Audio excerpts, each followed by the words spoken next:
Hello दोस्तों, स्वागत है आप लोगों के हमारे चैनल ITI अड्डा एकेडमी में। दोस्तों, आज हम लोग बात करने वाले हैं कि ऑफ़र लेटर, जैसे कि आप लोग को पता है कि आप लोगों को मिल गया होगा ऑफ़र लेटर कि आपका किस कॉलेज में सिलेक्शन हुआ है। अगर नहीं मिला है ऑफ़र लेटर, ठीक है, तो आप लोग सेकेंड मेरिट लिस्ट का वेट करेंगे, आप लोगों को ऑफ़र लेटर मिल जाएगा।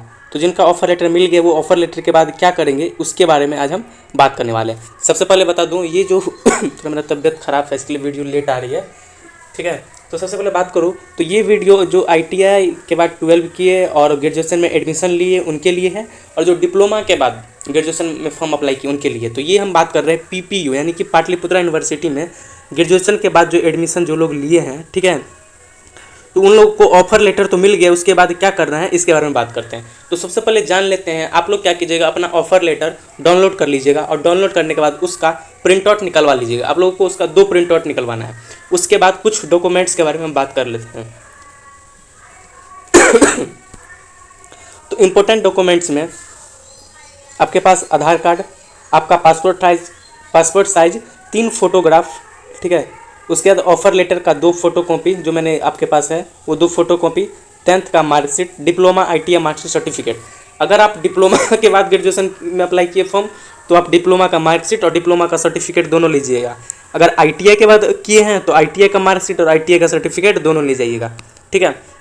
उसके बाद माइग्रेशन सर्टिफिकेट, उसके बाद कास्ट सर्टिफिकेट और PPU का फॉर्म प्रिंट आउट आपको ले जाना है और फीस स्लिप भी ले जाना है। ये क्या है कि जब आप फॉर्म अप्लाई किए होंगे, ठीक है, PPU का जब फॉर्म अप्लाई किए होंगे 300 रुपये देके, तो वो जो आप लोगों को प्रिंट आउट मिला होगा वो प्रिंट आउट भी आप लोगों को ले जाना है। अब मैं थोड़ा सा आप लोगों को यहाँ पे रोकना चाहूँगा और बताना चाहूँगा कि ये जितने भी डॉक्यूमेंट्स आप यहाँ पे देखे हैं, ठीक है, ये डॉक्यूमेंट्स हर कॉलेज के हिसाब से बदलते रहते हैं। कुछ में माइग्रेशन लगता है नहीं लगेगा, कुछ में आधार कार्ड लगेगा, कुछ में आधार कार्ड नहीं लगेगा, कुछ में 2 ही फोटो लगेगा। लेकिन मैंने जितना क्वांटिटी बताया, जो सब बोला है, आप सारे डॉक्यूमेंट लीजिएगा। आपका जिस कॉलेज में नाम आया होगा उसमें जो भी डॉक्यूमेंट्स लगे आप दे दीजिएगा, ताकि आप लोगों को वापस मुड़ के नहीं जाना पड़े, बार बार आपको कॉलेज नहीं जाना पड़े, ठीक है। और वीडियो स्किप नहीं कीजिएगा, इसलिए पूरा देखिए ताकि आप लोगों का कुछ दिक्कत ना हो। और अगर हमारे चैनल पर नए तो हमारे टेलीग्राम ग्रुप में जुड़ जाइए, ठीक है, ताकि न्यू अपडेट आप लोगों को मिलती रहे। वीडियो के लास्ट में मैं आप लोगों को कुछ बोनस टिप्स देने वाला हूँ, ठीक है। वीडियो के लास्ट में कुछ मैं बोनस टिप्स भी आप लोगों को देने वाला हूँ। अब हम बात करते हैं थोड़ा ऑफिशियल नोटिस के बारे में, ठीक है। तो ये देखिए, ये ऑफिशियल नोटिस है कि क्या क्या आप लोगों के डॉक्यूमेंट लगेंगे। तो अंक पत्र यानी कि मार्कशीट 10वीं 12वीं की, ठीक है। तो 12वीं में आप लोगों को डिप्लोमा और ITI वालों का ले जाना है, ठीक है। अब देखिए, डिप्लोमा में थोड़ा कन्फ्यूजन होगा कि कौन सा मार्कशीट कौन सा सर्टिफिकेट ले जाए, तो फाइनल सर्टिफिकेट ले जाइएगा, ठीक है। फाइनल आप लोगों को सर्टिफिकेट ले जाना है, कोई भी सेमेस्टर का नहीं ले जाना है। ITI वालों को भी फाइनल सर्टिफिकेट ले जाना है, कोई भी ईयर का सर्टिफिकेट नहीं ले जाना है। अब बात करते हैं थोड़ा माइग्रेशन के बारे में, कि देखिए यहाँ पे ऑफिशियल नोटिस में भी माइग्रेशन का जिक्र हुआ है, ठीक है, माइग्रेशन का जिक्र हुआ है। तो माइग्रेशन, मान लीजिए अगर डिप्लोमा वालों को माइग्रेशन नहीं मिलता है या ITI वालों को माइग्रेशन नहीं मिलता है तो वो लोग क्या करेंगे, तो उसके बारे में वीडियो के आगे बात करेंगे। पहले थोड़ा कुछ डॉक्यूमेंट के बारे में जान लेते हैं। तो ये माइग्रेशन हो गया, जाति प्रमाण पत्र हो गया, EWS, हैंडीकैप है तो उसका, तो ये सब मैंने आप लोग को पहले ही बता दिया है। बाकी ये जो भी है ये आप लोगों को हमारे ग्रुप में मिल जाएगा, टेलीग्राम ग्रुप में, वहाँ पर आप लोग ज्वाइन हो जाइएगा। मैं कुछ हाईलाइटेड जो है उसके बारे में बात कर लेता हूँ, ठीक है। अब देखिए, जैसे कि बहुत से लोग क्या किए थे, फॉर्म भरते टाइम अपना फादर नेम या मदर नेम में कुछ मिस्टेक किए थे, तो वो अभी जब एडमिशन लेने के लिए जाएंगे या डेट ऑफ बर्थ में या रिलीजन में, तो जब एडमिशन लेने जाएंगे तो आप इस सबको चेंज करवा लीजिएगा। चेंज कराने का ऑप्शन रहता है तो आप चेंज करा सकते हैं। तो अगर आपका कुछ इन सब में गलती हुआ है, ठीक है, तो आप जाके चेंज करवा सकते हैं एडमिशन टाइम में। अब देखिए, बात करते हैं CLC।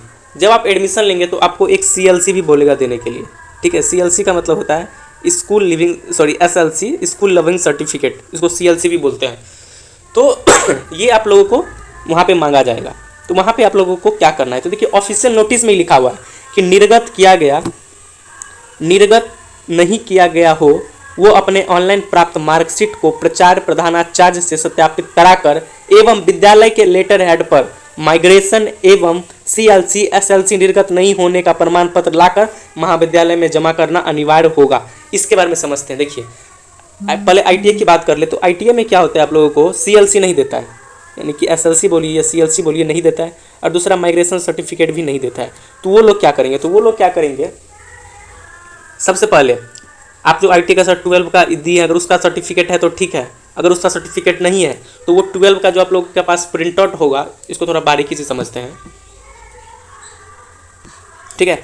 12 का जो आप लोगों के पास मार्कशीट होगा उसका आप लोग को प्रिंट आउट निकलवाइएगा और उस पे ITI कॉलेज का, ITI कॉलेज के जो प्रिंसिपल होंगे या डायरेक्टर होंगे उसका आप सिग्नेचर करवाइएगा और उनके ही लेटर पैड पे, जो भी आपका कॉलेज उनके लेटर पैड पे ये लिखवाइएगा कि मेरा नाम ये है, मैं इस कॉलेज में एडमिशन ले रहा हूँ और मेरा कॉलेज ITI का नाम, उसका NCVT की जो माइग्रेशन और सर्टिफिकेट प्रोवाइड नहीं करता है, अतः मुझे एडमिशन लेने की प्रक्रिया में शामिल किया जाए। वहाँ पे नीचे क्या कहता है, साइन करवाइएगा किसका, या तो डायरेक्टर का साइन करवाइएगा या प्रिंसिपल का साइन करवाइएगा और उसके बाद उसका यहाँ पे मोहर डेट डलवा के और जमा करवा दीजिएगा, ठीक है। अगर आप लोगों को एप्लीकेशन लिखने में दिक्कत हो तो टेलीग्राम ग्रुप में जुड़ जाइए, वहाँ पे मैसेज कीजिएगा, मैं वहाँ पे लिख के डाल दूंगा, आप वही कॉपी कर लीजिएगा। अब बात करते हैं डिप्लोमा वाले को, तो डिप्लोमा वाले को माइग्रेशन सर्टिफिकेट मिलता है और स्कूल लर्निंग सर्टिफिकेट भी मिलता है। अगर नहीं मिलता है तो उन लोगों को भी लेटर पैड पे लिखवा के यही काम करना है, बाकी कुछ नहीं है। बाकी ऑफिशियल नोटिस में साफ साफ लिख दिया गया, इसके अलावा कुछ नहीं है। अब बात करें थोड़ा एडमिशन फीस के बारे में। देखिए दोस्तों, मैं धीरे धीरे सारे डॉट क्लियर कर रहा हूँ। अभी आप लोगों के पास 15 तारीख तक का टाइम है, ठीक है। 15 अगस्त तक आप लोग एडमिशन ले सकते हैं।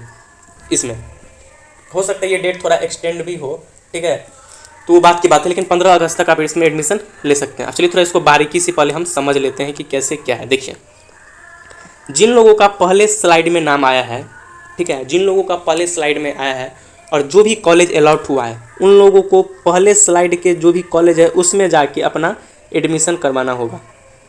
इस बात को समझ लीजिए। जो आप लोग बोल रहे हैं ना कि स्लाइड अप करवा दीजिए सर, स्लाइड अप का ऑप्शन नहीं आ रहा है, तो उस बात को पहले समझिए कि क्या होता है स्लाइड अप। स्लाइड अप वही करा सकता है जिसका पहले में कॉलेज में नाम आया, पहला कॉलेज अलॉट हो गया हो और वो पहले ही कॉलेज में जाके अपना एडमिशन करवा ले, उसके बाद वो स्लाइड अप करवा सकता है। अगर आपको पहला कॉलेज मिल गया है, पहले ही मेरिट में आपको कॉलेज अलॉट हो गया और आपने क्या किया, एडमिशन नहीं लिया, आपने एडमिशन नहीं लिया जाके, ठीक है, तो आपका एडमिशन जो है वो क्या हो जाएगा, कैंसिल हो जाएगा और आप स्लाइड अप नहीं करवा पाइएगा। इस बात को समझिए बारीकी से। आपका पहले में नाम आया है तो जिस कॉलेज में नाम आया वहाँ जाकर पहले एडमिशन लीजिए और उसके बाद आप स्लाइड अप करवाइए, तब आप लोगों का एडमिशन कैंसिल नहीं होगा। अगर आप एडमिशन नहीं लेते हैं तो आप लोगों का एडमिशन कैंसिल हो जाएगा। ये बात क्लियर हो गया। अब दूसरी बात, मान लीजिए सर कि मेरा एडमिशन तो हो गया और उसके बाद क्या कहते हैं हम स्लाइड अप अपना करवा लिए, तो पहला कॉलेज में तो हम अपना फीस वगैरह दिए, तो दूसरा कॉलेज में भी हमको दोबारा फीस वगैरह देना पड़ेगा। अब इसको समझिए, आप पहले कॉलेज में फीस वगैरह दिए हैं तो आपको दूसरे कॉलेज में फीस वगैरह देना होगा, लेकिन पहला कॉलेज आपको रिटर्न कर देगा पैसे आपके अकाउंट में, ठीक है। ऐसा ऑफिशियल नोटिस है, ऐसा ऑफिशियल नोटिस आता है। लेकिन मेरी बात मानेगा, ITI अड्डा से आप जुड़े तो कुछ बोनस टिप्स तो आपको मिलना चाहिए, तो बोनस टिप्स आपको मिलेगा लास्ट में कि एडमिशन जो होता है, पहला कॉलेज में हम एडमिशन लेते हैं, ठीक है, और स्लाइड अप पहला में एडमिशन लिए, फिर हम एडमिशन लेने के बाद स्लाइड अप करा लिए तो दूसरे में एडमिशन हो गया, तो पहले कॉलेज में जो फीस वगैरह दिए हैं वो पैसा मिलेगा या नहीं मिलेगा, तो ऑफिशियल नोटिस है कि आपके अकाउंट में भेज दिया जाता है। लेकिन इसकी सच्चाई क्या है ये आपको पता चलेगा बोनस टिप्स में, तो वीडियो लास्ट तक देखिएगा। और अभी तक वीडियो देख रहे हैं तो चैनल को लाइक एंड सब्सक्राइब जरूर कर लीजिएगा, ठीक है। तो अब थोड़ा एडमिशन फीस के बारे में बात करते हैं। देखिए दोस्तों, सब कॉलेज का एडमिशन फीस वगैरह अपना अलग अलग, रजिस्ट्रेशन चार्ज वगैरह अलग अलग है, ठीक है। किसी का 800 लेता है, किसी का एडमिशन चार्ज 3000 होता है, तो सब कॉलेज का अलग अलग होता है। इसको थोड़ा डिफाइन करना मेरे लिए भी मुश्किल है क्योंकि किसका किस कॉलेज में मैं कैसे बता सकता हूँ, ठीक है। लेकिन रजिस्ट्रेशन चार्ज जो होता है वो 1500 के लमसम में ही होगा आपका, ठीक है। आपका जो रजिस्ट्रेशन चार्ज होगा वो 1500 के लमसम, इससे ज़्यादा नहीं जाता है। और एडमिशन जो चार्ज होता है वो होता है 3000 के लमसम में, उससे भी इससे भी ज़्यादा ये नहीं जाता है। हाँ 3200 3300 ऐसा कुछ कहीं रेयर जाता है, लेकिन 3000 के अंदर में रहता है 2800 2900 के लमसम में। चलिए अब बात कर ले थोड़ा बोनस टिप्स। बोनस टिप्स में सबसे पहला, आप लोग जो भी डॉक्यूमेंट बताया गया वो डॉक्यूमेंट को लेके सबका प्रिंट आउट करवा के और आपको जिस कॉलेज में अलॉट हुआ है वहाँ पे जाके आप जमा कर दीजिए। आपका क्या कहता है पर्ची कटेगा, वो स्लिप लीजिए, उसको अपने पास रख लीजिए संभाल के, और बाकी आप लोगों का एडमिशन हो जाएगा। आपको मेल या मोबाइल नंबर से कंफर्मेशन भी मिल जाएगा कि आपका रजिस्ट्रेशन हो गया है। ठीक है, मतलब आपका जो अलॉट हुआ है को वो आपने रजिस्टर्ड कर लिया अपने नाम पे। बाकी आगे चल के रजिस्ट्रेशन प्रोसेस होता है, एडमिशन प्रोसेस होता है, वो सब बाद का प्रोसेस है, उस सब पर बाद में वीडियो आएगा। अभी का प्रोसेस आप लोग का ये है कि जितना भी डॉक्यूमेंट आप लोग को बताया गया है सारा डॉक्यूमेंट जाके सबमिट कर दीजिए ताकि आप लोग का डॉक्यूमेंट वेरिफिकेशन हो जाए। चलिए अब दूसरी टिप्स के बारे में बात करते हैं। तो दूसरा टिप्स है कि जो लोग को पहला कॉलेज अलॉट हुआ है, ठीक है, और वो स्लाइड अप करना चाहते हैं, तो उन लोगों को पहले दूसरे कॉलेज में एडमिशन लेना पड़ेगा, पहली बात। दूसरी बात, एडमिशन तो ले लिए तो क्या पहला कॉलेज में जो फीस वगैरह दिए हैं वो वापस होगा या नहीं होगा? ऑफिशियल नोटिस के हिसाब से पैसा वापस होगा, लेकिन बोनस टिप्स में कुछ बोनस तो मिलना चाहिए, तो लेकिन बहुत कम चांस होगा कि आपका पैसा मिलेगा। अगर ये कॉलेज वाले सब क्या करने लगते हैं, नखरे करने लगते हैं कि नहीं मुझे नोटिस नहीं मिला, वहाँ से लिखवा के लाइए, वहाँ से लिखवा के लाइए। तो अगर आपको पहला कॉलेज मिला, आप स्लाइड अप करते हैं दूसरे में, ठीक है, तो रेयर चांस है कि पहला कॉलेज वाला आपको पैसा दे। लेकिन कुछ क्या करता है, या तो डायरेक्ट आपके बैंक में भेजता है या डायरेक्ट दूसरे कॉलेज को ही भेज देता है। तो ये सब कॉलेज वाला नहीं करता है, कुछ ही कॉलेज वाला करता है। मैं किसी का नाम नहीं लूँगा यहाँ पे। क्या करेगा, या तो बोलेगा कि अकाउंट में भेजेंगे और भेजेगा नहीं। लेकिन कुछ कॉलेज क्या करता है, जो सच्चाई है, वो डायरेक्ट दूसरे कॉलेज के अकाउंट में भेज देता है। तो वो बात की बात है। तो मेरा यही कहना है, आप लोग को बता दिए, अगर आप स्लाइड अप करना चाहते हैं तो ये प्रक्रिया समझ लीजिएगा, ठीक है। मतलब आपका पैसा जा भी सकता है जो भी आपने वहाँ पे जमा किया है डॉक्यूमेंट वेरिफिकेशन के टाइम में। और तीसरा टिप्स कि जो आप डॉक्यूमेंट वेरिफिकेशन करेंगे उसका जो स्लिप देगा, ठीक है, उसका एक स्लिप देगा, उसको आप लोगों को संभाल के रखना है ताकि आगे भविष्य में आप लोगों को काम आए। तो दोस्तों अभी के लिए बस इतना ही, मिलते हैं एक और न्यू वीडियो में। तब तक के लिए जय हिंद, जय भारत। अगर चैनल पर नए हैं दोस्तों तो हमारे टेलीग्राम ग्रुप में जुड़ जाइए ताकि आप लोगों को जितने भी न्यू अपडेट हैं वो मिलते रहें। चलिए मिलते हैं एक और न्यू वीडियो में, तब तक के लिए जय हिंद, जय भारत।